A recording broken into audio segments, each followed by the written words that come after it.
Hello, Stagey fam. Oh my god, hey! It is me, Aeron James. And me, Mickey J Theatre. And what we have to see, Mickey? We are here to see Sunset Boulevard. If you don't know, Boulevard. well, there's a sign up there. Basically, it's Sunset Boulevard, but they shorten the boulevard like it would be like on a sign. BLVD. With a full stop. Boulevard. But then we had this sudden realisation that I bet at least one person has looked at it and gone, oh, Sunset Boulevard. Sunset Boulevard. And just added vowels in between, which is not the case. It is in fact Angela Lloyd Webber's Sunset Boulevard. I was going to say reconstructed, but everything from what we've heard. But this is our first time seeing the show. By Jamie Lloyd. Yeah, we're really only going off of hearsay and speculation and online chatter, and there has been a lot. Yeah, there has been a lot. This is a buzzy production. There's been controversy in the sense that some people aren't ready for a very dramatically different Sunset Boulevard. They're not ready. With who is the lead? Nicole Scherzinger of the Pussycat Dolls. Yes, and if you're on a Monday, it is Rachel Tucker not of the Pussycat Dolls. Rachel Tucker of BBC's I'd Do Anything, The Search for Nancy and Oliver, and also of Wicked and Come From Away and We Will Rock You. So that is what we're off to see. We're off to the Savoy Theatre, which is right next to the Savoy Hotel. It is. And we believe, we've heard that we might end up seeing the Savoy Hotel in the theatre. Perhaps we will. How will that be a thing? Have you seen shows at the Savoy Theatre before, Aeron James? I have seen many a show at the Savoy Theatre. I've seen 9 to 5, Same. Carousel, Not same. Legally Blonde, Same. Dreamgirls many times, like Same. many times. Once. I saw A Pretty Woman. Same, twice, with you. I saw the Sondheim Student Performer of the Year award there. Lovely. I'll have a think. If anything comes back to mind, I will suddenly report. I saw Dirty Rotten Scoundrels. I saw Dirty Rotten Scoundrels there as well. There you go. But you win the Savoy. You've seen more shows than I have. I've seen a lot of the Savoy. Do I win Sunset Boulevards though? How many times have you seen this show? Never. I have seen it once on tour, but I've seen recordings with many different people. So this is basically my introduction to Sunset. I know the music, and I know vaguely the plot, but I feel like this is definitely going to be my full introduction, which is hilarious because it's definitely not a version people would think of. Yeah, if like Aeron James, you also don't know Sunset Boulevard, based on a iconic black and white film that starred, what's her face? Gloria, not Gaynor. Not Estefan. What was her name? It'll come to me.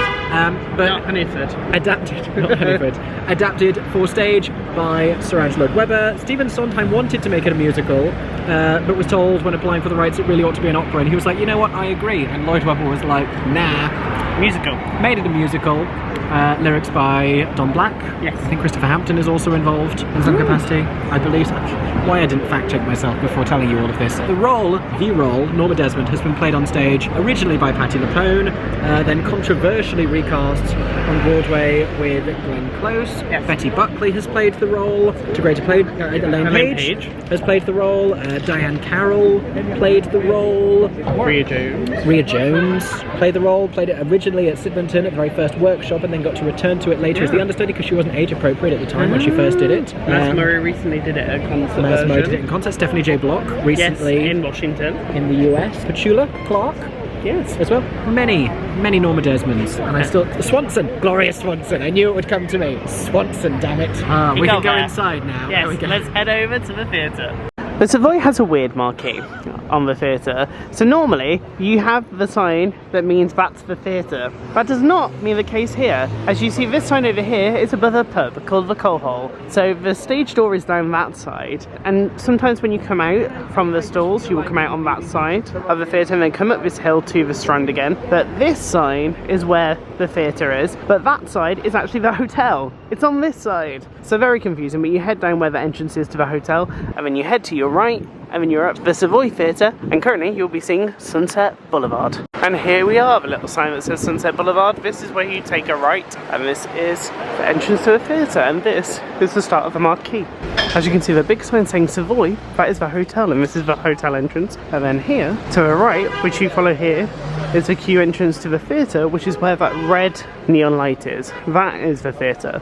There's a 5-star Evening Standard review and the signs, and then all the information about the show here and the Savoy signs. You can't really take photos in front of this theatre because it is literally half of the entrance to the Savoy Hotel. But here we are, and there is Nicole Scherzinger, and there is the sign for the show that's coming 2 shows away from this. So Plaza Suite is coming next, which is Sarah Jessica Parker and Matthew Broderick, and then Mean Girls is officially finally coming to the West End, and it's going to be in this theatre. So we have to go downstairs. So down we go. Oh my god, hey, it's Mickey Joe with the Merch Report. We have a nice Sunset Boulevard mug. Get used to this logo, you're going to see it a lot. We have a little keyring situation here. We have a fridge magnet and what looks like, I don't know if that's an enamel pin or a button badge. Can we see underneath? It's a pin, there we go. There we go. More of the same. We have a subtle Sunset Boulevard tote bag. Honestly, it could be Hollister. A Jamie Lloyd company bag. A subtle Sunset Boulevard t-shirt and the same on a hoodie. There you go, Sunset Boulevard. There you get what I was saying at the beginning of the video. Some investigative journalism here from aeronjames, if the camera will focus and it won't be told what to do. There we go. There's a second type of pin that looks like this, Sunset Boulevard. You could pin that on a black t-shirt, and that's a hack as to how to make this t-shirt right here. There you go. I've just saved you 2 merch purchases.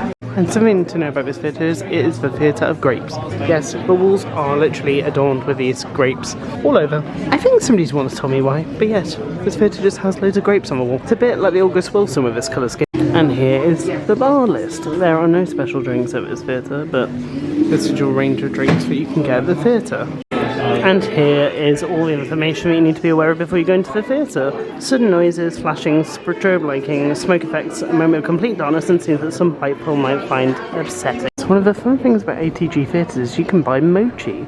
You can do 3 mochi for $4.50 or 5 mochi for $7.50. You basically can choose out of all these different flavours. And they're all here. So this is like an extension of ice cream in the theatre, which obviously like is not a thing on Broadway. So all of our friends normally love getting ice cream when they come to the UK. And here now, you can even get mochi. I feel like this is a case across all the theatres in the West End, but there's no readmittance once the show has begun. So once you're in, don't go to the toilet during the show because you won't be let back in. Or just be aware that you won't be let back in until the interval. Or at the end, if you leave in Act 2, your show will have finished. And we have come to our seats. They're literally on the first row of the theatre because they've taken out row A and we're on row B, 2 and 3. And then this is our view of the theatre. Believe me, right in front of us is literally the stage. But there's actually a good distance between us and the stage because in between is the orchestra and it's a big large pit. And whilst we're here, this is the famous proscenium for the Savoy Theatre. It is very iconic. It was fab when 9 to 5 was in here because their set design copied these boxes. And that is the solo box in the Savoy Theatre. As you can see, I don't know if that's a good view or not. I don't know if it's too dark for you to see this on me, but all the seats in this theatre are different colours. It's part of the aesthetic that I sort of questioned how this show would work in this theatre, but when you dimly light the auditorium, it all fits the vibe a lot better with the show. I don't know if you can actually see what the stage is right now. It's a chain curtain. That is a curtain made of chains, kind of like a butcher's shop would be in the UK. That's what it reminds me of.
So, that was a lot. I'm shook. And we were discussing like old Jamie Lloyd productions on the way to the theatre, because I feel like Jamie Lloyd has developed a reputation for like having a certain style, and at least on Broadway circles they're like, oh, he's the guy who doesn't have a set and loves microphones. And I am theatrically old enough to remember when he did like colour and have set pieces during the days of like Urinetown and Assassins, and I was thinking about Assassins and I was like, God, I was so struck by that production. And I literally said to you, we see so much theatre now, and we like are so tuned into stuff that we develop expectations, like we know something's going to be, how good something might be before we go. And I said, I wonder if I will ever get that thing again of being completely bowled over by something, and tonight I think I was. Yeah, you were. There were specific moments during the performance that I could tell that something was really amazing you. I was struck and moved to powerful emotional responses. That's not necessarily a positive thing. I'm not reviewing in this video, but as you can tell, he's ready to do a full review. By the time you see this one, maybe my review will already be published. I think so. I don't know. We'll see what happens. If it is, head over and check anyway. Yeah. You can head over and check on my YouTube channel, Mickey Joe Theatre. And I'm sorry if it's an hour long. I've got lots to say. I made a lot of notes on my phone. You did make loads of notes. He's become a noter. I did. I don't always. He doesn't always note. That when I have specific things, usually for musical revivals, when I have that many specific things I want to talk about, notes happen. So, something to say about this performance is that for seating-wise, I don't really think it matters in the stall specifically where you sit. And I think it's probably the same for the circles, because it's a show without much set. There's not really an issue to do with.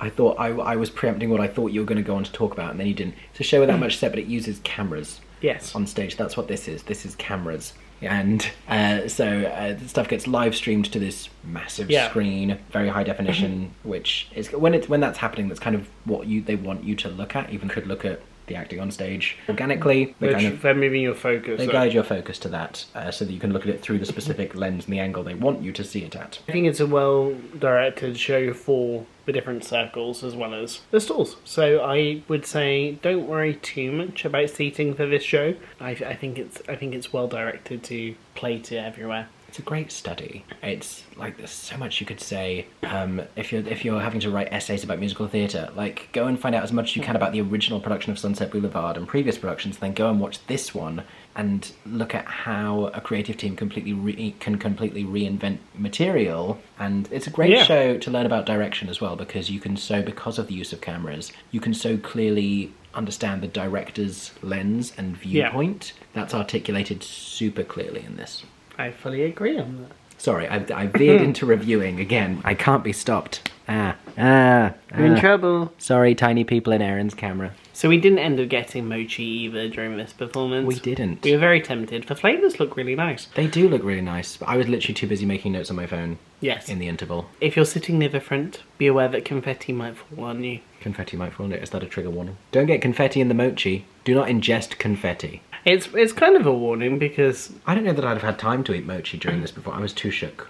I feel like on a return visit, and we are going back next month to see Rachel Tucker on a Monday. See how different it is. Yes. I feel like on that visit I can have some mochi. Okay. I'll be like, I know what happens now. It's mochi time. So, have you been to see Sunset Boulevard? Question of the day to comment below is, have you seen different productions? Who was your Norma? It's always interesting. I was speaking to people recently about who they've seen, and it's fascinating to see kind of a range from Betty Buckley to Ellen Page to Rhea the more Jones, recent. Glenn Close. Yeah. So comment below, because we'd love to know. And I actually had a really nice first experience at Sunset Boulevard. There you go. To It's say not that it was always a very like different this. production. Yeah. Yeah, when they announced Nicole Scherzinger as the lead, and I always had faith that Jamie Lloyd would get something very exciting out of her, because I have faith in Jamie Lloyd when he works with celebrities, which is always. But I was nicknaming it Hunsnet Boulevard, and because of her casting, and come to find out that really doesn't apply, because that would have been a great line for a review, and now I'm sad because that really just doesn't. What's the other thing I tried to call it? Like how the Platinum Jubilee was called the Platty Jubes. I've been trying to make Sunny Boobs a thing. Like, we're off to see Sunny Boobs. It's not been sticking. Really work. It's not been sticking. I need to stop trying to make fetch happen. Well, that's happening next year. Yeah. At the same theatre. So we hope you enjoyed this vlog. Don't forget to like and subscribe and head over to Mickey's channel to prep for his review. It might already be up already. It might be. Before we're done, we're not reviewing in this, but I think we probably could stretch to saying, like, with no explanation, favourite moment of the show, or like favourite song? I think As If We Never Said Goodbye. I would agree. Which is my favourite It's a song going standout into moment. it. But also the way that Sunset Boulevard, the title song, is staged, which is a dubious word, is... It's momentous. It is momentous and utterly groundbreaking. Truly groundbreaking. Especially for sound. Like video design and sound. Yeah. Do you think they're using some of the same technology, like screen-wise, that ABBA Voyage uses? Did ABBA Voyage walk so that Sunset Boulevard could roll across the floor? It seemed like very sophisticated technology. It was very good. To me, a registered technophobe. Yeah, it was very crisp. Thank you for watching. We hope you have a magical and stagey rest of your day. Bye! Bye.